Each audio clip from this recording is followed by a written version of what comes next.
Okay. Okay, so we can get started.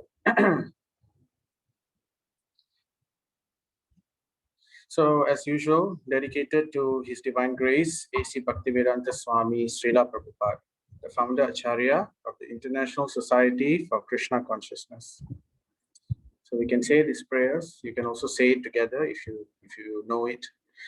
Om Ajnana Timirandasya Jnananjana Shalakaya Chakshurum Militam Yena Tasmai Shri Guruve Namaha.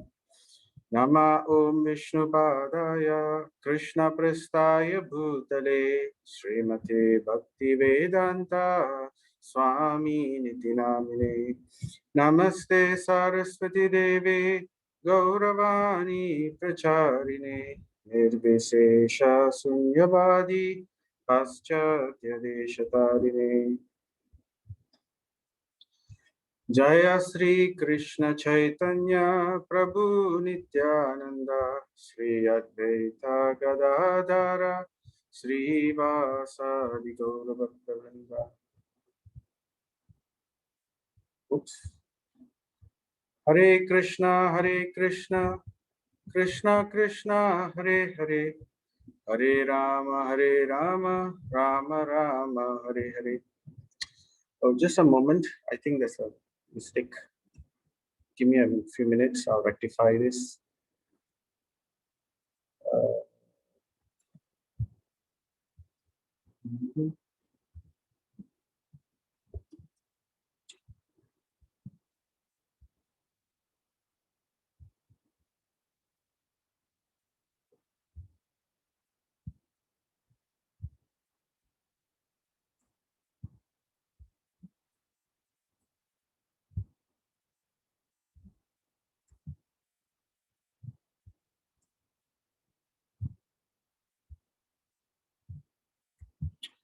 Just a moment.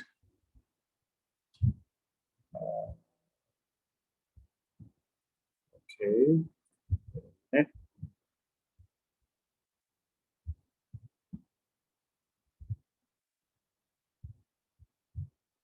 Okay. Now you can see. Can I just check again? Are you able to see the screen? Yes, Prabhu. Okay, thank you. So again, Hare Krishna, Krishna Krishna, Hare Hare, Hare Rama, Rama Rama, Hare Hare. Namo Vishnupadaya Krishna Prastaya Bhutale Srimati Bhakti Vigna Vinasha Narasimhaiti Namini. Nama Om Vishnupadaya Krishna Prastaya Bhutale Srimati Bhakti Vedanta Swami Niti Namini. Namaste Saraswati Devi Gauravani Pracharini Nirvishesha Sunyavadi Paschati Deshatarini Mukam Karoti Vachalam Pangum Langayatim Girim Yatpatamaham Vande Sri Guru Dinatarinam Paramananda Madhavam Sri Chaitanyam Ishwaram Om Tatsat. Okay, Hare Krishna. So yesterday we were doing chapter 2. So before we go to chapter 3, I just wanted to introduce our other presiding deity in our temple. So earlier we showed you Sri Sri Nitai Sundar Gaurahari. So we also have Sri Sri Jagannath Baladev Subhadra. In fact, they are the main presiding deities. So who are these? This is basically Krishna, the one on the right. And the other side is Baladev, his brother. And in the center, it's Subhadra. Subhadra is Krishna's sister, or she's also Durga. So they are very special shapes. So there's a big history behind this. So maybe one day we can talk about it. But to keep it short, they have a very big temple in India. It's called in a state called Odisha. So you can see the map of Odisha. It's actually above Bengal. If you want to go there, you can just take a flight to Bhubaneswar. So from Bhubaneswar, you go to the very historic city of Puri. So it's in Puri that you have this temple. So Puri is a seashore temple city. So it looks nice and all that. So this is how the temple looks like. And these are the deities, Jagannath, Baladev, Subhadra. They're very big. In fact, you need at least 10 people to carry just one of these deities. They are made of solid neem wood. many kilograms. And this temple is extremely old, one of the oldest temples in India. And here you can see Ratha Yatra. So this is a Ratha Yatra. It usually takes place in July, and when it happens, you can see the entire India is a public holiday, and especially in Orissa during the Ratha Yatra, you can see a sea of people crowding the area. So it's a very amazing cart festival. So our deities in our temple is modeled after. I mean, it's basically the same Jagannath, Baladev, and Subhadra. Okay, so Om Namo Bhagavate Vasudevaya. Om Namo Bhagavate Vasudevaya. Om Namo Bhagavate Vasudevaya. So we say this mantra usually before we begin our learning of the Bhagavad Gita or recitation of the Bhagavad Gita. And again, we continue with the glorification of the Bhagavad Gita. So we were talking about the Gita Mahatmya by Sripad Sankaracharya. And this is the third verse. So, Maline Mochanam Pumsham Jala Snanam Dine Dine Sakrit Gitamrita Snanam Samsara Mala Nashanam.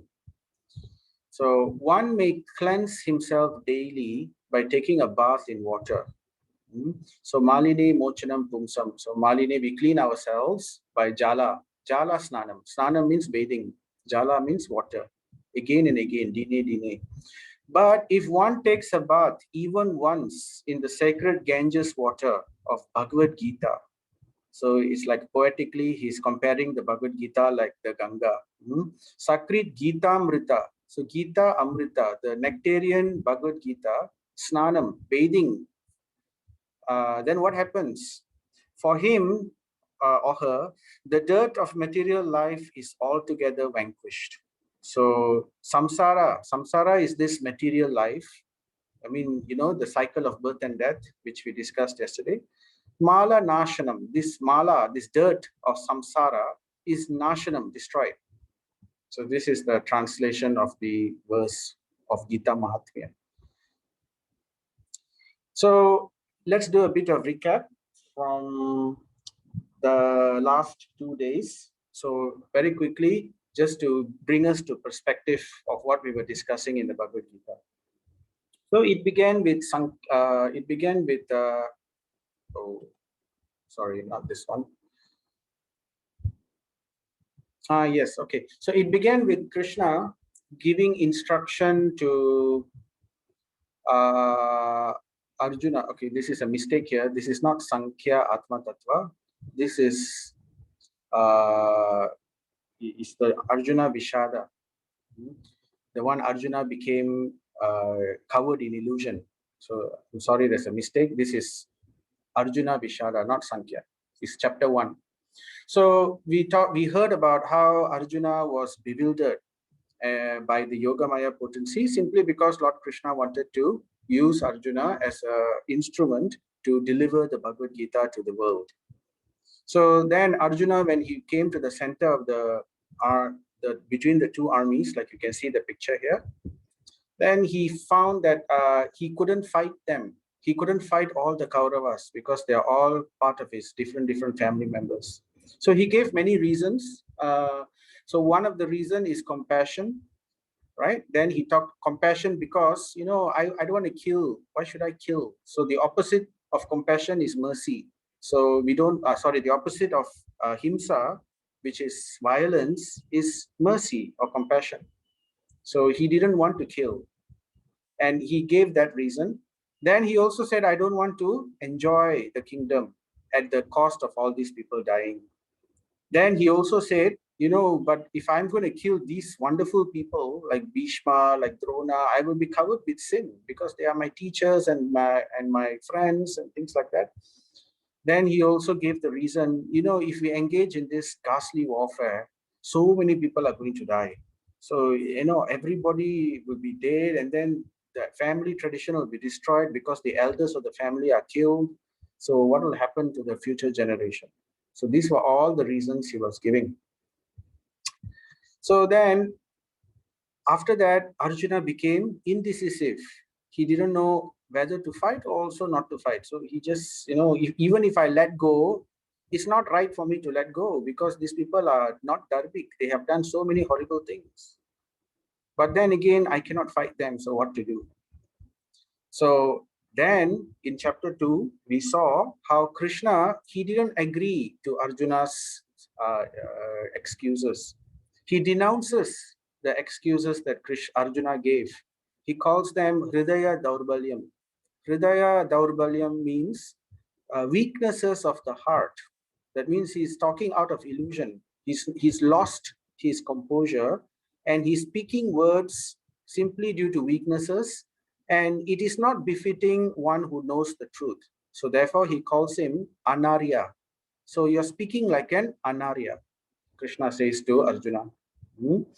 And after that, Arjuna still is confused. So then he gives his reason, another reason he gives. He says, okay, you said I'm like that, but still, clearly I cannot fight my superiors. These are my superiors. It's a transgression of etiquette. So he gave that also as a reason. But again, after that, he became completely indecisive. He's like felt he was torn between two different. Here's Arjuna, completely indecisive. So at that point, something very major happens, a landmark. So that is Arjuna's surrender to Krishna, the beginning of the reversal of roles between Arjuna and Krishna. So the famous verse, Karpanya dosho pahata swabhavaha prachami tvam dharma sammoda chetaha yat shreyashan nishchitam bruhi tanme shishyaste aham shadimam tvam prapannam. So Arjuna surrendered to Krishna. So that begins, from that point onwards, the Bhagavad Gita's instruction by Krishna begins. So then we continue. So then when Krishna understands Arjuna's predicament, then Krishna, he gives the first basic information, the first basic knowledge. He talks about, Arjuna has said, I'm killing people and all that. So he says, look, Arjuna, you're not really killing anyone actually. So, people have decided to choose their sides according to their dharma. So, but, dharma has to be upheld. You cannot allow wrong things to happen. You have a duty. You're a Kshatriya. You're a king, prince, right? So what will happen to the world if you allow adharma to, proliferate? So to give his first instruction, he talks about Sankhya or science, the science. And that Sankhya has the several parts. The first part of that is Atma, the Sankhya, the knowledge of the soul. So here he talks about no necessity for lamentation. His basic point is, look, Arjuna, you don't have to be sad. There's no need for you to lament like this. Why? Because the soul is eternal. It's not going to die. You're not killing the soul. And then he says, and then he goes on and says how the soul simply changes bodies at the time of death. So death is simply a change. You cannot stop death. It's going to come anyway, right? So might as well meet death in your terms, in the right way, rather than to meet death in a very unfortunate circumstance. So better to die defending dharma and upholding dharma than to die in a different manner, especially for you. You're a Kshatriya. So therefore, he continues about the science of the soul. We heard about how the soul, changes from body, from youth to old age, how the soul is situated in the region of the heart, and about the size of the soul, how the symptom of the soul is consciousness. But Arjuna is giving a doubt. But, Krishna, yes, but still, these people, I will not be seeing them again. When someone dies, we are going to miss them. So that pain due to that separation is going to be there, Krishna, Arjuna says. Then to that, Krishna says, but you see, Arjuna, this world is like that. This world is called Dukkalayam Ashashvitam. Dukkha Alayam. So you can guess what it means. Dukkha means sadness or misery. Alayam means place. So Dukkha Alayam. This place is a place of misery anyway. Its nature is like that. You cannot really appreciate true happiness in this world. Whatever happiness you might notice is simply illusion. It comes And the second word is dukkhalayam ashashvatam. Ashashvatam means temporary. Everything here is temporary. There's nothing that's permanent. We build buildings, the buildings don't last. After 100 years, entire civilizations change, kingdoms fall, political changes occur. Nothing is remaining, nothing remains. That's a certainty. The only certainty in this world is that nothing remains the same. So therefore, happiness and distress will come and go like the seasons, how the seasons change. One day is rainy season, another time it will be summer, then spring and things like that.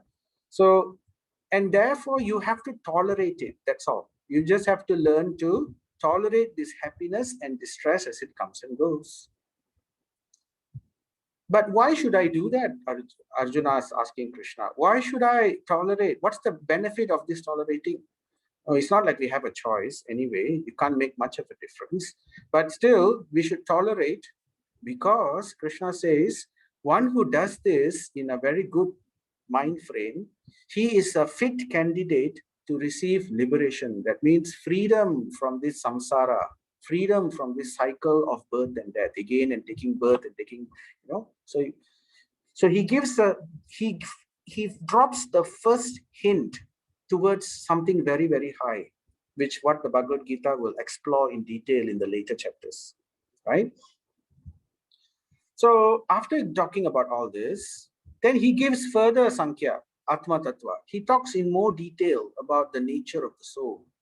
Specifically, he talks about how the Atma is indestructible. It cannot be burnt, it cannot be, withered by the wind, it cannot be moistened by what. It's not affected by matter. It is basically separate from matter. It is spirit, just like God. It is spirit, right? I gave the example like the ocean and the drop of water from the ocean. Same quality, but ocean is very large, Vibhu, whereas the soul is very small, Anu. So another example is like sun and sunshine. So a particle of drop of sunshine is like a small photon, small particle. So whereas the sun is very large, is the sum of everything. So therefore, Atma is indestructible. But what is destructible, the Atma is very different compared to the body, because the body is made out of material elements, earth, water, fire, air, ether, right? So it's perishable. It keeps changing, So that is what Krishna further discusses. So there's actually no necessity for lamentation, really. So he goes on and on, 211 all the way to 225. He talks about, there's really no reason. So what is Krishna actually doing here? So we can understand that Krishna is actually trying to negate the argument of compassion brought out by Arjuna. Because if you remember, Arjuna actually raised the first point of compassion. He said, I don't want to kill. So Krishna says, no, you're not killing. You are just doing your duty. They're going to die anyway. So, you are doing your correct duty. So if your duty as a Kshatriya means killing, in order to uphold Dharma, you have to do it. So, and you don't have to be worried about them, because, just like how the soul changes, how we change clothes, and then we gave an example about how we change clothes. So we don't lament about the clothes that we have discarded, isn't it? So what's important is ourselves, like we change clothes. Like someone is drowning in the ocean, you don't save the person's clothes, you save the person, right?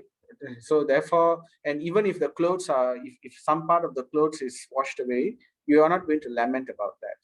So therefore, he's trying to use that example to negate the argument of compassion given by Arjuna. So then we continue with chapter 2. After talking about the soul, he actually concludes about the soul. So finish, no more talking about the soul at that point. But of course, in later chapters, he raises the points here and there. But now he goes on to another topic of Sankhya. So the first basic idea, in order for us to understand spiritual knowledge, we first have to understand the basic idea that we are not the body, we are the soul. Why this is important? So that we can transform our consciousness from a materialistic perspective to a spiritual perspective. So we discussed this also yesterday. about the spiritual and materialistic perspective. We talked about, okay, then Krishna goes to a new topic. So the new topic here is, he says, okay, now I want to talk to you about work. What about action? Now I've given you the knowledge of the soul. So now we talk about karma kanda, which is action and work. So he's talking now based on Arjuna's occupation. Arjuna is a Kshatriya. His nature is a Kshatriya. He's a prince. He's been trained from birth how to be a fighter, warrior, prince. That's all he knows how to do. So then he says, what other benefit, what other better occupation for you who are trained in such a way? And for such a person who has trained his entire life, this Mahabharata war, where you are given the opportunity to actually fight for a super worthy cause. Now, shouldn't you be extremely jubilant about that you're given a chance to actually uphold dharma once and for all? So Krishna gives many points of counter argument to Arjuna about why Arjuna should fight. So what he's doing, we didn't cover this actually in the chapter yesterday. We actually skipped this chapter, but I just mentioned a bit here and there. But if you like, you can read this verse. It's from between 231 to 237 in Bhagavad Gita. So as I mentioned before, we cannot cover every aspect of the Bhagavad Gita. Some aspects we will just glance over. Some other aspects we will focus in detail. That is for this short course. So what Krishna is doing here, he's actually really negating the argument. So you will find that, as Arjuna had brought up the argument of sin, the argument of no enjoyment, the argument of destruction of family dynasty. So Krishna is actually basically negating all this, countering them. So then after that, after talking about, then he says, you will actually there's no sin. What you're doing is not sinful because you are doing what is right. These people are wrong. They have, flounced dharma in a very bad way, and they need to be punished. So for the benefit of the world, you have to do this. So therefore, there's no sin in what you're doing. So Krishna tells. And then sin is only going to be there if you are attached to the result. If you think that, I will, sorry, sorry, that is not sin. So then he says, what about enjoyment? You will get enjoyment even if you don't want to enjoy in this life, because you have done your duty correctly and properly in the best way. You will enjoy heavenly pleasures in your next life. This is your reward. So the reward for people who do their duties well, they will get a promotion to higher. It's like a promotion and demotion, So people who do their duties correctly and they are not sinful, they get promoted to heavenly planets. They can even become, one of the devas and all that. And then they enjoy. But after that promotion period is over, again, they have to take birth on earth again. And similarly, those who don't do well, they are doing sinful activities, they will be demoted to hellish planets where they will suffer in lower species and things like that. So in your case, Arjuna, there's no need to worry. So like that, he argues and explains to Arjuna. But after that, he drops a hint about something higher. Suddenly he tells Arjuna, don't do your duty based on what I just mentioned. Those who are doing their duty because they want to have enjoyment or because they want to enjoy the fruits, that's not the best. So what you should do your duty for a higher cause. So what is this higher cause? So Krishna actually describes what is this. Basically, in summary, he says you should do your duty, but don't worry about the result. Do your best for the sake of doing your best. So do it as a cause of duty because it should be done correctly. So don't meditate upon the result. Don't meditate about the outcome. So that you leave it to God. That you leave it to me. I will handle it. So you just have to do what you have been meant to do, right? So that's what karma yoga is, the art of working. But why? Why should I do like that? Why? It's not so easy, you know, to actually to just renounce the fruit. Some people can, but many people may not be able to do it. So why should I do that? Arjuna is asking Krishna. So actually, the rewards are very wonderful. So Krishna gives his explanation. The phalan. Phalan means the fruit. So what's the result of one who behaves in karma yoga? It's called the art of work.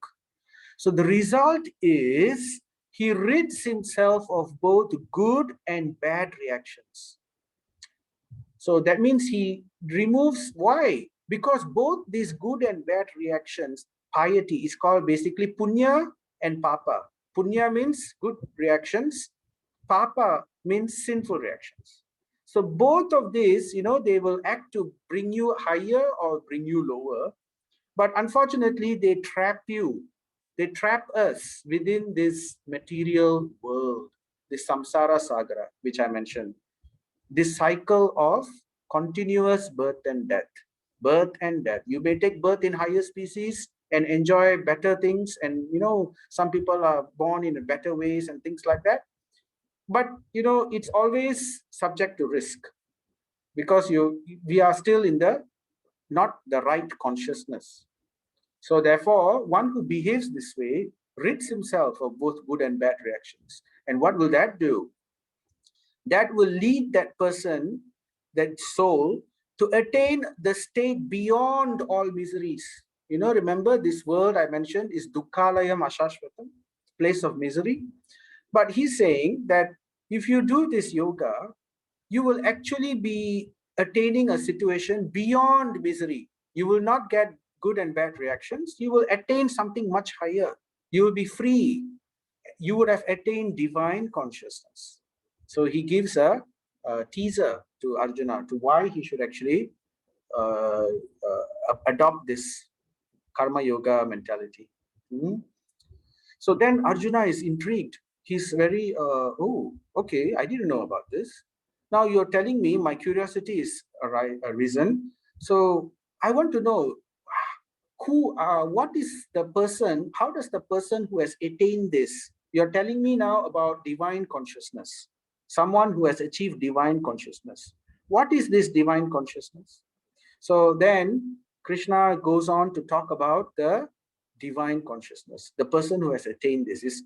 This topic is called Sthita Prajna, the one who has divine consciousness. And he also talks about the goal. What's the goal of attaining this divine consciousness? So to illustrate this point, basically what Krishna is saying, he is now addressing Arjuna's indecisiveness. So initially Arjuna is indecisive. He didn't know what to do. So after convincing and defeating Arjuna's arguments, the mundane arguments about sin, about, you know, family traditions, about, you know, compassion and all that is good, right? But now he's addressing something more. He's addressing his indecisiveness. Why should you be indecisive? Now he's saying, I'm giving you a higher goal. Don't just fight for the sake of this kingdom and all that. Dharma and all that is material. It's material. It's not spiritual. So now I'm giving you a higher goal to think about. So that's where he's actually tempting Arjuna further. And then after that, so in order to illustrate this point, we gave a story about Maharaj Ambarish. How this Maharaj Ambarish was such a personality, he had developed divine consciousness. So we talked about how he actually developed this divine consciousness. And we also talked about how this divine consciousness benefited this Ambarish Maharaj. He was practically indestructible. He was practically completely protected. He was also completely free of misery in his mind. There was nothing that could actually disturb his mental equilibrium. He was always fixed in the lotus feet of the Supreme Lord. So much so that even the Sudarshan Chakra completely was giving him full protection. So all this is a summary only. These points were all briefly only touched. It's just given, you know, like a movie.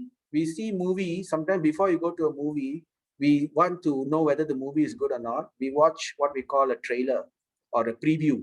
isn't it? We see, okay, they will take different snapshots and then they will run it through within 2 minutes.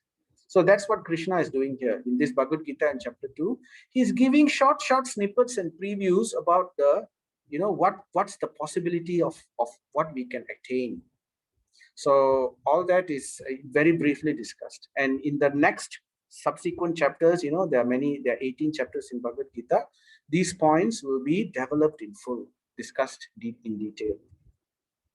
So the takeaway for yesterday was, there is the material aspect of life. We are unfortunately embodied. We have this material body. Although we are the soul, due to our desire and due to our karma, we are embodied within this material body. So the situation is like this story we showed you, the lady and the cage and the parrot, right? So the parrot is like the soul and the cage is like the body. So we cannot just clean the cage, take care of the cage. We have to also give nourishment to the soul so that the soul evolves in its consciousness. So our consciousness, not that the soul evolves, the soul doesn't change. Remember, the soul is immutable. But because the soul is covered by this materialistic consciousness, we need to clean it. We need to clean until the materialistic consciousness is removed. So what will do that? So that is what is called food for the soul. So, and we talked about one of the ways of giving food to the soul. In fact, one of the predominant ways is chanting or singing the names of God, to recite the names of God. Every religion has this. If you see in Islam, they actually have tasbih. They actually say the Allah and all that in tasbih. They basically what they recite the names of God. If you look at the Christians, they have a rosary. They have a rosary and they recite the names of God. So like that, we also have beads. And what do we chant in those beads? We chant the names of gods. In Christianity, they say, "Hallowed be thy name, O Father in heaven," isn't it? So the name of the Lord, the name of God is very, very powerful.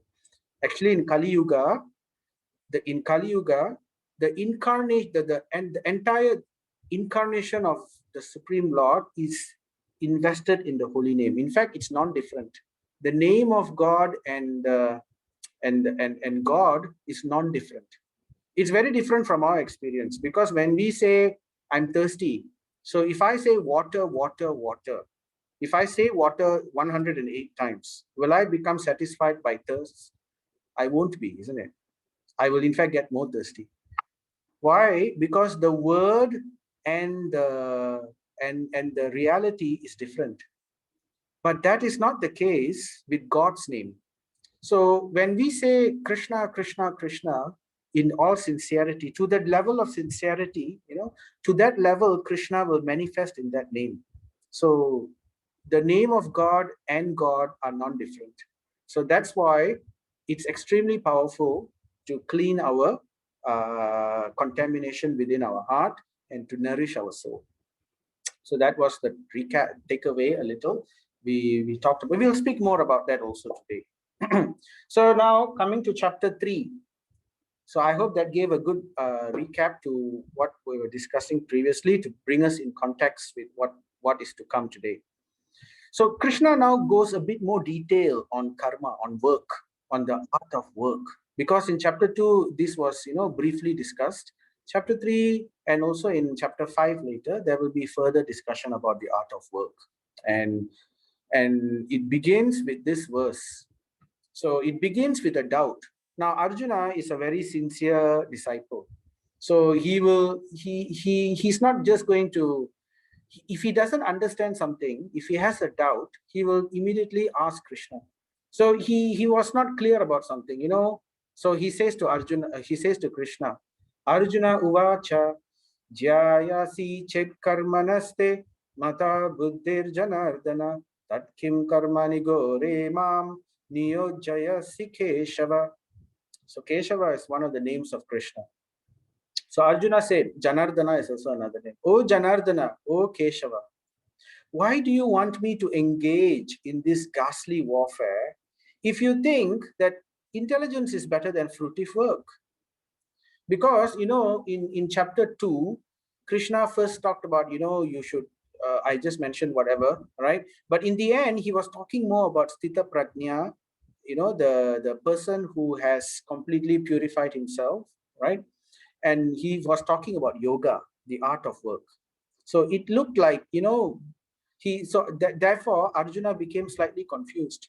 You talk about work and all, yes, I understand the duties, but still this is a ghastly warfare. So I don't understand. Why you still want me to work, act in this war? So because, earlier you said, uh, it's better to uh, engage in yoga. So he had a very wrong concept about yoga. So Arjuna didn't really fully understand the concept of yoga. And this is true for many people in this world, because most people, when we say the word yoga, the first thing they think is, contortions, exercise. Oh, that means standing upside down, or doing savasana, or Surya Namaskar and all these kind of things. That is just one small aspect of yoga. There are several branches of yoga. Okay, so yoga basically means to connect with the Supreme. That is what yoga means. It's basically a process given on how we can connect with God. We are souls lost in this material world, how to connect with that Supreme Lord. So, and then he continues, my intelligence is bewildered by your equivocal instructions. You're saying like this, then you're also saying like that. You say work and then you say yoga. So I'm confused. Therefore, please tell me decisively which will be most beneficial for me. So, he's asking directly to Krishna. So basically, in summary, what he's saying is, why fight if it's better to be a yogi? So he had, as I mentioned, a wrong understanding about yogi. What is a yogi? So therefore, Krishna replies. Krishna mentions directly, he replies to Arjuna. You can see the verses 3.3 onwards all the way to 3.7. We will talk about that shortly. So Krishna is actually saying there are two paths. There is two paths, but one path is by far superior. And Krishna will talk about both paths. So in the beginning part of the Gita, he will talk about one path, but later on, chapters 7, 8, 9, 10, 11, and 12, he will talk about the superior path. But there are many similarities between the two paths. So we have to understand it very carefully. So there are two classes of men who try to realize the self, Bhagavad Gita 3.3. One is Jnana Yogena Sankhyanam, Jnana, the path of Jnana, or the path of knowledge. It's also called the path of light, right? So this path, basically, it begins with Sankhya, with knowledge of the soul and a few other things, right? And eventually it goes on to higher other things.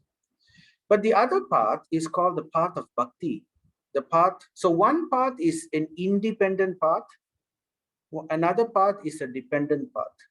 So the independent path is, we cultivate knowledge on our own. We have to, after that, we take a guru to understand further and things like that. And then there is also the path of devotion, the path of bhakti. Karma yogina yoginam. So this is also, in other words, called the path of action. One is the path of inaction, the other is the path of action. So jnana is basically, in one sense, inaction. We renounce everything. The person renounces, goes to the, and then secludes himself into the pursuit of knowledge and doesn't do any activity. So that's one. But there is also the path of action. So now that action, what to do with that action? So Krishna continues, some are inclined to understand it by empirical philosophical speculation, by experiment. Empirical means experimental, to test, and then to find out the hard way. And others by devotional service. This is the translation of that verse. Bhagavad Gita, chapter 3.3. So one path is the doing nothing. So Krishna is actually recommending to Arjuna, because Arjuna asked, which is better for me? So Krishna is telling to Arjuna, I don't recommend you to do the renouncing path because you're not ready and it's not easy to do, right? Later he will talk more about it. Na karmanam anarambhan naishkarmyam purusho asnute nacha sanyasana eva siddhim samadhigacchati. You don't have to take sannyas. You don't have to renounce everything. So because even those who do renounce, there is a danger. So Krishna says, not by merely abstaining from work can one achieve freedom. That means if we just say, I don't want to do anything, it doesn't mean we will be free from karma. We will be free from reaction. No, it doesn't mean like that. How to understand that? The correct understanding is like, if let's say we have a duty to perform, let's say, for example, I'm a student, and then as a student, my duty is to study so that I can do well in my exam, for example. And then, but if I don't want to do it. Let's say I don't want to study, right? And then what happens? So then we have failed in our responsibility. So our parents become unhappy, isn't it? So therefore, just by not doing anything, we're not going to say, I'm not going to get reaction. The reaction is coming. The parents are not going to be happy and we get demoted. So like that, another better example is like a mother. If you're a mother and the mother has a child, if the mother says one day, that's it, I'm sick and tired of this child. I'm taking care of the child continuously day by day. I just don't want to do it. So if he says, I want to pursue knowledge, so if he renounces that child, so just by not taking care of the child, the mother, because the mother had a duty, so therefore she failed to execute that duty, so that mother will get a reaction for that. So this is an example. And then Krishna says, nor by renunciation alone can one attain perfection. So there are 2 points here. Simply not doing work doesn't guarantee freedom. And by renouncing everything, it's not necessary that one will attain perfection. Why? Because this is called the danger of premature renunciation. If we renounce prematurely and say, I'm tired of all these things, let me just run away into the forest and become a sannyasi or something like that. But if the person, in order to go to that level first, one has to train the mind. Because if someone prematurely renounces and goes to the forest and does meditation, can the person control that person's mind? He might still be thinking back about his home. He might still, in the midst of that meditation, his mind will wander. And then he will again remember back his duty. He'll remember back his family. He'll remember back his activities. And then, I think this is nice and that is nice. If only I had nice food. Or, why is this so cold? The mind is wandering. So to an uncontrolled mind, to go to this path, prematurely renounce, is very dangerous. So a proper understanding of action is necessary to guarantee this. So then Krishna continues. Therefore, he tells Arjuna, so Arjuna, my recommendation to you is perform your prescribed duty. Right? For doing so is better than not working. So Krishna is telling, better you perform, take the other path. It's easier for you. One cannot even maintain one's physical body without work. So what to speak of anything else? So, and then Krishna, after this point, he starts to speak about karma yoga in detail. So what is this karma yoga? So karma yoga, as I mentioned, is the art of work. Now, what do I mean by this art of work? A very simple example which can illustrate this point is like a knife. Now, a knife can do many things. This knife in the hands of, let's say, a murderer, a criminal, becomes a very dangerous thing. He uses that knife to kill people. So that's condemnable, isn't it? But a knife, that doesn't mean the knife is bad, right? That doesn't mean that knife should be renounced. Can we say, oh, we should not have knives in this world because, it's dangerous, people can die? So is the solution to say that let's eliminate once and for all knives in this world? No, because the same knife can be used for many wonderful things, like cooking. It can be used for surgery. The same knife in the hands of a surgeon, right, can be used to save life. So therefore, the problem here is not the knife. So similarly, the problem here is not the work. The work is like the knife. So it's not the work in the mind of a person who is after some enjoyment or result is like the criminal. Whereas the work in the hands of a self-realized person, the one who is, doing it simply for the sake of work, for the sake of God, now that is completely different. The reaction will be completely different. Just like how the criminal who's using this knife will be punished, whereas the surgeon who is doing this work will be glorified. So that's how it is. Another example is like the terrorist. The terrorist is holding the gun, and then the army, the government army who's holding the gun to also protect the country. One is condemned, the other is glorified. So then Krishna says, work done, work is good, work is not wrong. Continue to do your work. But work done as a sacrifice for Vishnu has to be performed. So you see what's the difference here? The difference is the consciousness. We have to adjust that consciousness to become as a sacrifice. It's not done for other reasons. It should be done as a yagya. Sacrifice. Yagya means, you see the first word here, yajñartat. Yajñartat means sacrifice. So otherwise, work causes bondage. Why? Why should it be done as a sacrifice for Vishnu? Because if we don't do it, it becomes a cause of bondage. Why? Because we are trying to enjoy. So that creates reactions. And as far as we are trying to enjoy, then it will always trap us within this material world. So how to change this consciousness? So that's what the Bhagavad Gita is all about. So it gives us all this knowledge. It may sound very difficult to at first mention, but later on we will see how it can easily be done. So therefore, O son of Kunti, perform your prescribed duty for his satisfaction. And in that way, you will always remain free from bondage. Okay. Can we mute? Someone is not muted. Okay. Right.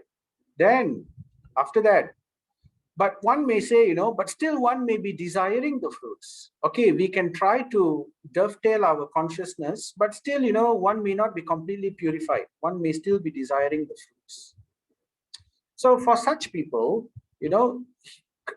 Krishna recommends still the process of sacrifice. He's saying, okay, if you cannot come to that level of completely renouncing, then to those people, you can at least still perform sacrifice, slightly modified. So what is that sacrifice? So this verse here, Anat bhavanti bhutani parjanyad anna sambhava yajñad bhavati parjanyo yajña karma samud bhava. All living bodies subsist on food grains. So that we all agree, isn't it? All living bodies generally subsist. Basically, it's talking about humans, but still all living entities, they subsist on food. Anna. Anna means grains. But these grains are produced from rain. So unless there is water, which is coming from the rain, it's not possible to produce food grain. Now, how do we control rain? Can anyone control rain? We don't have the technology, isn't it? We try to do cloud seeding and all that, but it doesn't really work. Because if it worked, then the forest fires will not be happening. It would be easy to do it. It can only be, it's very, cloud seeding it doesn't really create the thunderstorm or the type of rain which is necessary to sustain life continuously. So how to produce rains? So rains, Krishna is saying here, is produced by the performance of yajna. So that's how the world works. The world works in such a way that unless we do activity, we cannot get, unless we do yajna. Yajna can be translated as sacrifice. And what is this sacrifice? Sacrifice doesn't mean we kill something. It doesn't mean, you take the cow and you cut the cow like how they do in, or you cut the goat, or you cut whatever. Sacrifice basically means not to kill. It basically means to give up something which we cherish. That is sacrifice, right? So when someone does work and we cherish that result of that work, isn't it? Usually we will expect the result of the work. But instead, if we sacrifice that result of that work for the satisfaction of Krishna or the satisfaction of God, then that becomes a sacrifice. Yes? So that is necessary. So when people do this, then they become blessed. They become blessed and they will be able to benefit from that blessing. They will get all auspiciousness. They will get all the benefits. They will get the, all necessities will be provided. So that's how the world works. It's a very deep science, and there's actually an entire book about this. So we won't go too detailed into that for now. So yajna, rains, is basically due to yajna. So now in this Kali Yuga, unfortunately, we see there's a lot of bad things happening in this world. We see a lot of, natural disasters. There's either too much rain or too little rain, or, earthquakes and things like that. So basically, it's one of the main reason is because people have lost the goal. They are not really, so people are, even if they get something, even if they get what they want, they are generally very frustrated. They are not able to really enjoy it to their heart's content. So therefore, the understanding of Bhagavad Gita is because people are not doing sacrifices. So that's what's required. Now, then Krishna continues. We will talk a little bit more about sacrifice in a short while, right? But just hold on. And then Krishna concludes his description about Karma Yoga by saying, even if you are already very renounced, even if you are Sthita Prajna level, you have already realized, the example of the Sthita Prajna is like Maharaj Ambarish, which we mentioned. What was Maharaj Ambarish doing? Did he just renounce his kingdom and go to the forest and just live there?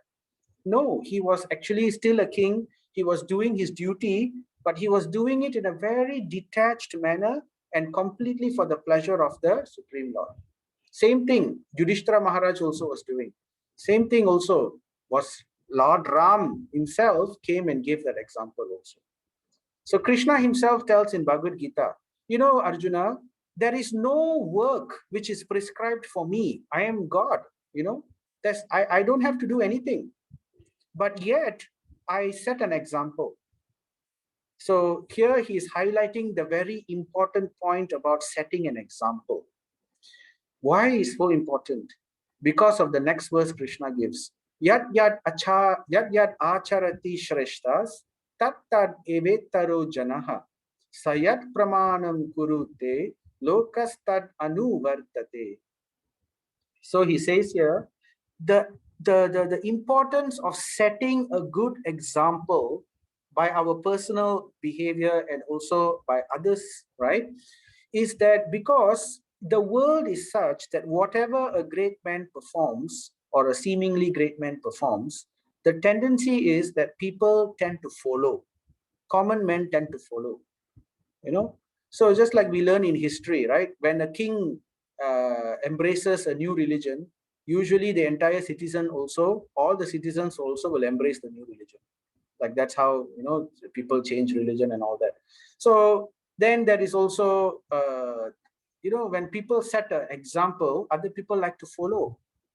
So it's very important that the right example is set. So, and who better to do it but the Supreme Lord himself? So therefore, to set these examples, the Lord incarnates one of his purposes. So therefore, we have the wonderful example of Lord Ramachandra. Lord Ram, he's famous as Maryada Purushottama. Maryada Purushottama means one who is the perfect example of everything. So he was the perfect example of a husband. He was the perfect example of a son to Maharaj Dasharath. He was the perfect brother to Lakshman, to Bharata. He was the perfect master to Hanuman. He was the perfect, even he was the perfect enemy to Ravana. He was extremely honorable if you read Ramayana, you will see how he was so, even before he fought Lord Ravana, he actually, he was completely, rejecting the concept of enemy. He was, in his mind, there was a meditation, there's a nice verse, I can't remember the verse now. But in that verse, he actually says, I'm doing this, I understand that this has to happen. Therefore, he didn't really have enmity. He did it, he set a very wonderful example. And then, so like that, we also have many other examples in this world. We have this, they are mundane examples, but still people tend to glorify them and follow them. Until now, there's still, people still celebrate Gandhi's birthday and all that. And then Abraham Lincoln is also very glorified, Nelson Mandela, like that. And unfortunately, nowadays, people tend to follow more, pop stars, and, Rajinikanth is another very good example. So many people like to follow Rajinikanth because to a large extent, he actually set very good examples. If you see Rajinikanth movies, you will see a lot of good values being passed down. Rajinikanth will always show how to respect the mother, how to always respect the, to be charitable, how to be a good husband. Like that, he also will try to set this kind of examples. So people, become they like to follow. So Krishna tells Arjuna, even if you are perfected, like I am perfect, I am God. But and like me, there are many other devotees of mine who are also perfect. Like, for example, Maharaj Ambarish. But still, they all set an example. So therefore, you also need to set an example, Arjuna, because if you run away from this battle, people will say, what is this? Like that, I also can next time let go my work. I don't have to fight. Arjuna is so wonderful, so I should follow his example only. Like that, people will say. So that's the point. Okay, so now remember earlier I was mentioning about Yagya, how one can please the Supreme Lord, how one can perform sacrifice. Now, let us understand carefully what this sacrifice means. Okay. Now, the scriptures advise us there are different types of sacrifice for different ages. So, if you read the scripture, we can understand that there are 4 different ages. There is the Satya Yuga, which is called the Golden Age, also known as the Krita Yuga. You can see the picture here, right? And this was the first age, the Golden Age. And what happens was people used to live very long time. I know it sounds incredible to some of us, but this is actually the true history, and it is recorded by the scriptures. In fact, modern science is slowly unearthing many evidences. It's still not mainstream yet, but definitely there are many evidences to actually dispute their current theories. In fact, if you read about Mahabalipuram, they are saying, okay, I don't want to go in that direction, so let's not go into that. But the point here is there are 4 different yugas. Satya Yuga, where people used to live, it's described that people used to live for almost 100,000 years. They were very, very long lived. Everyone had photographic memory. They could remember everything one says. Don't have to read. No, so therefore there was no need to write anything down. And people were very, very, very much sattvic, mode of goodness. They were all generally very calm, peaceful people. And during that time, there was no vice. There was no vice. That means no sin practically was not there. So to keep them engaged, they have very long life and all that. So the process, the sacrifice given for that age is called the process of meditation. So there is a verse from the Srimad Bhagavatam. Srimad Bhagavatam is a very, very exalted scripture. In fact, it's the cream of all the scriptures of the Vedic literatures. So in the 12th canto, chapter 3, verse 52, this verse comes. Krite yat dhyayato Vishnu. So in whatever results was obtained in Satya Yuga is Krita Yuga. And what was the process at that time? The process was meditating on Vishnu. So meditation was the process during Satya Yuga. So why it was the process during Satya Yuga? Because people could do it. They were long lived. Meditation doesn't mean we meditate for half an hour in a day and then after that we go into all kinds of other things. There is a very strict process for meditation. Krishna will describe that process later in chapter 6. We will see. Okay, we will talk about it later. But meditation is not easy. It's very difficult. But people in those days could do it. Then the next age that came about after that was Dwapara Yuga. So Dwapara Yuga was the time. So now usually Dwapara Yuga will come next, but in this current cycle, these two ages actually switch. There's a reason for that, but we won't go into that. In our current cycle, after Satya Yuga, Treta Yuga came about, and during Treta Yuga, people were slightly shorter lived. Sin was introduced into this world slowly, right? It's very similar to the Christian concept also, in paradise, and then sin came inside paradise, so like that. But anyway, so then the vice was introduced slowly into this world. So this is called the Silver Age. And during this time, people were, they were still very long lived, they were still very powerful, they were still very, very great. But during this time, there was already vice introduced in this world. So, and the process for Treta Yuga, so it says here in the Bhagavatam, this verse, Tretayam yajato makhae. So in Treta Yuga, by performing sacrifices. So the process during this time is fire sacrifice, elaborate fire sacrifice. Now, if you read the Ramayana, you will actually find many, many situations where sages are performing fire sacrifices, right? So, there are so many sages performing this sacrifice. Vishwamitra will be doing this fire sacrifice and so many things. So that was the yagya for that age. So to perform fire sacrifice also is not easy, because those days, the actual way of performing, you need at least you need 4 priests. So the one priest sacrifice is bogus. There's no such thing. You need to have at least 4 priests. And those 4 priests are all experts in different aspects of the fire sacrifice. And it involves expert, perfect pronunciation of the mantras. And by the power of their mantra, they can light the fire. They don't use a matchstick. They don't use lighters. Just by performing, by a mantra, they invoke Agni Dev, the Deva of fire, and he actually lights the kund, the fire sacrifice pit. So that's how it went. So Brahmanas were very pure. The ingredients were very pure. Nowadays, we want to get ghee. Our ghee is sometimes contaminated. It's not, everything nowadays is contaminated, isn't it? So the ingredients are not pure. The Brahmanas are not pure. The learning and the intelligence is also not pure. So it's not easy. So this was the process then. Okay.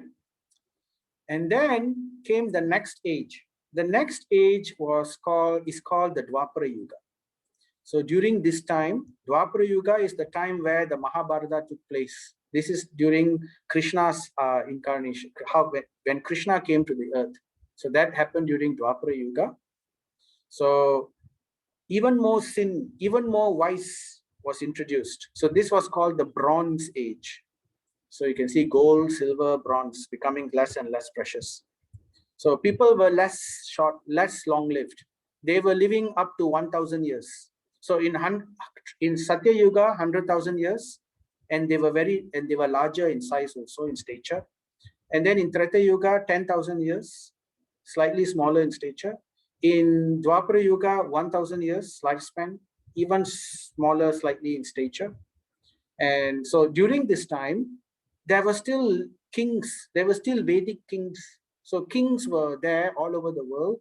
And the process during that time, Dwapare Paricharyayam, and in Dwapara Yuga, by serving the Lord's lotus feet.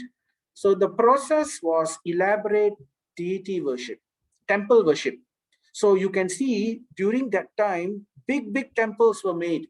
The kings used their wealth to build large temples. And even now those temples are, some of them, the vestiges are still there. If you see some of the ruins, very beautiful temples, granite temples, which actually lasted 10,000 years and more, they are still there. Mahabalipuram, the Dwaraka, and all these areas, if they dig archaeologically, they can find. So, and the deities were installed, and the entire community used to come, and they used to pray daily, every day. And even daily also, it's like 3 times a day. They will come in the morning, they will come in the afternoon, they will come in the evening. All kinds of wealth and all kinds of things were all brought and offered to the deities, and elaborate festivals were organized. So people used to be very deity concentrated. Even now, if you go to Sri Rangam, you will see in Sri Rangam, it's like a city temple. The big temple is in the center, and around it is all community. So the entire community puts the temple as the center. That means the economy revolves around the temple. A lot of things actually surround the temple. But that is slowly disappearing. In Kali Yuga, you can hardly find such things already anymore. So the 4th age is called the age of Kali, which is called the Iron Age. So that's why you can see lots of iron. We can see almost everywhere, iron is predominant. Buildings are made out of iron. Previously, the bronze was more predominant. Then silver was before that. Gold was predominant in Satya Yuga. Now it's very scarce. So Kalautat Dari Kirtanat. So the process for Kali Yuga is chanting is basically what it says here, Hari Kirtanat. Hari Kirtanat means Kirtan, chanting the names of Hari. So this Bhagavatam verse says, whatever benefits that one obtained in Satya Yuga by meditation, in Treta Yuga by fire sacrifice, in Dwapara Yuga by deity worship, that same benefit now is obtained in Kali Yuga simply by chanting the names of Hari, Hari Kirtanat, right? So can be obtained in Kali Yuga simply by chanting the Hare Krishna Mahamantra. So here's another verse from the Srimad Bhagavatam. Krishna Varnam Tvishakrashnam Sango Pangashtra Parshadam Yagne Shankirtana Prayer Yajanti Hisu Medashaha. So Meda means intelligent. In the age of Kali, the intelligent persons perform congregational chanting to worship the incarnation of Godhead, who constantly sings the names of Krishna. So here you can see a reference of the incarnation of Krishna, who comes 500 years ago as Chaitanya Mahaprabhu, right? Although his complexion is not blackish, he is Krishna himself. So here is the verse which proves that Chaitanya Mahaprabhu is actually an incarnation of Krishna 500 years ago. He is accompanied by his associates, servants, weapons, and confidential companions. So basically the process of chanting the holy names of Krishna is the given process, or the holy names of God in general is the given process for Kali Yuga. So therefore we can summarize. Before we summarize, let me just go through these points here. So the topic of Karma Yoga, Krishna describes to Krishna. First, he talks about Yajñartat. Yajñartat means sacrifice, the importance of sacrifice. You want to get rain, if you want to get all the benefits of life, then we need to perform sacrifice. But then he goes one step further.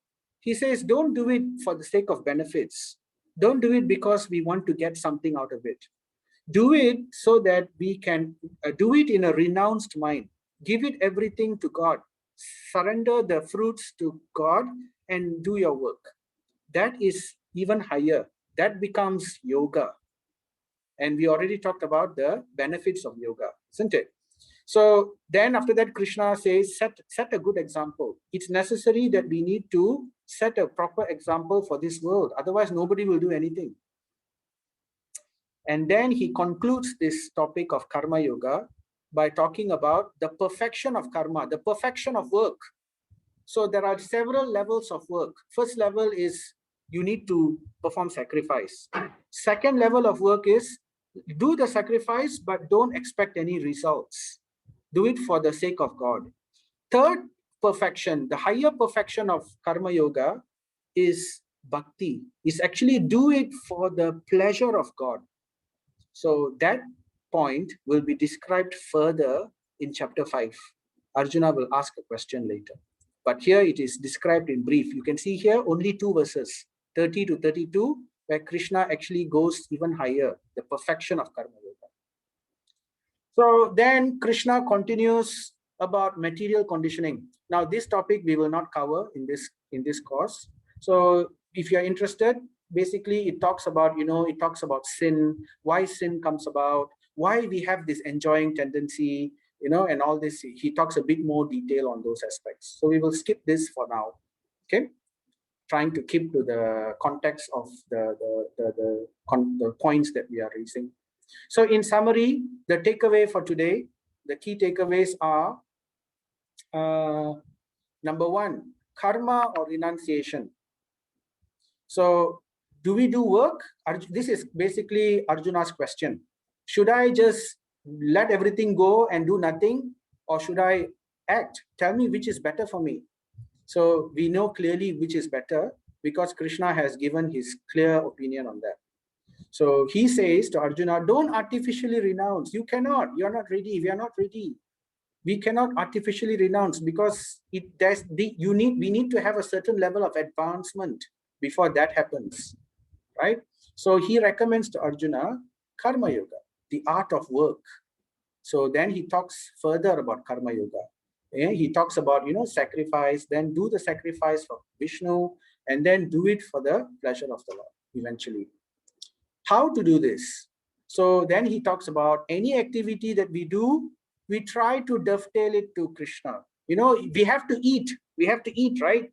So if we have to eat, we have to cook, then we can offer the food to Krishna. If we are eating, instead of just eating just for the sake of eating, we can cook, we can offer that food to the Supreme Lord, and then we can eat it as prasadam. So then it becomes yoga. So it becomes, in fact, even greater. It becomes bhakti, the topmost. So like that. And if we have to work, if we have to do something, if we enjoy singing or if we enjoy music, for example, then use that ability for the sake of the Lord. Sing for the Lord. If we like to dance, then dance for the Lord. So if we like to cook, then cook for the Lord. So like that. So if we like to do management, then manage for the sake of the Lord. Manage a temple, manage a project, things like that. So there are unlimited ways where we can dovetail our activity for God. If we like to work, then work for God. And then we can give some money for the sake of preaching or for the sake of, the worship of the Lord. So these are some of the things which we can do. And then Krishna says, liberation is not work, right? But cultivating the right consciousness.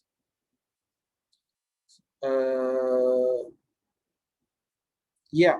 So what this means here is basically, it's not the work that we need to worry about. It is the consciousness behind that work. With what mood, with what intention are we doing that work? That is the important point, right? So, and finally, we talked about Sankirtan Yajna. how the congregational chanting of the Hare Krishna Mahamantra is the sacrifice particularly meant for this Kali Yuga. Okay, so we can end here. So there is this Gita kit, as I said. If you would like to get these chanting beads and these beads, you can take a snapshot of this QR code. You can also take the snapshot from the PDF. It's also there, the QR code. Or you can just let me know. I can give you the, I can actually help you to get the kit. I can get it ordered for you. Otherwise, you can also come to our temple.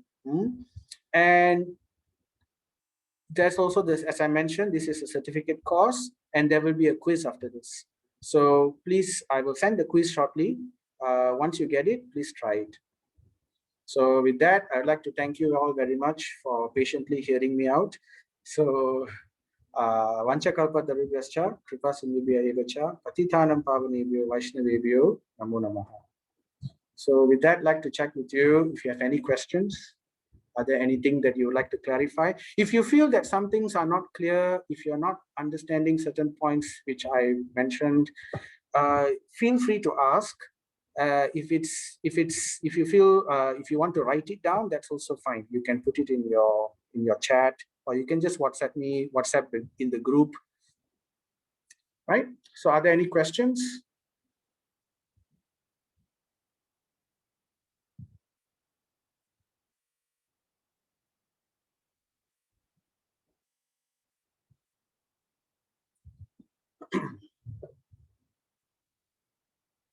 Let me check the chat. Okay. So looks like there are no questions. That's fine. So hopefully you were able to capture the main points that we brought up. So I will send the notes also after this. So with that, I'd like to end this. Thank you very much. I will see you all again tomorrow. Hare Krishna. Thank you, Prabhu. Hare Bol. Thank you, Prabhu.